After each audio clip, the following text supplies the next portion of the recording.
دارن برای رسیدن به دو بندی تیم ملی. ببینیم که حالا در این کشتی دشوار چه خواهد کرد. میشه برای زیر به خوبی زیرگیری میکنه با سرعت همیشگی خودش، به خوبی به پا رسید، معطل کرد، خاک کرد. حالا یه بار انداز، حالا سعی رو کنه توکتومابتوف و حالا یک امتیازم به کشتیگیر قرقیز میدن که حالت دال نقره جهانی داره در 70 کیلوگرم. میشه برای زیر یا زیر از بغل، حالا در همون حالت سعیش به تابونه توکتومابتوف خاک میکنه. تا وقت دوم به نظر پرماجراست و باز هم امتیازاتی رد و بدل خواهد شد. امام محمد یزدانی باید بره تو فاز هجوم، بتونه این کشتیگیر رو شکست بده. به پا میرسه، اینجا نهایتا خاک میکنه. به چه سختی کشتیگیر قرقیز مقاومت میکنه، نتونست مسلط بشه. اینجا به هر حال با زیرگیری توکتومابتوف یک بوم.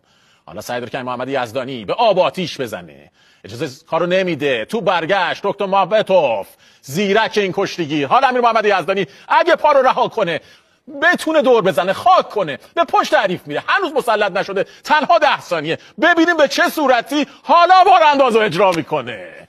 بهترین تصمیم رو گرفت.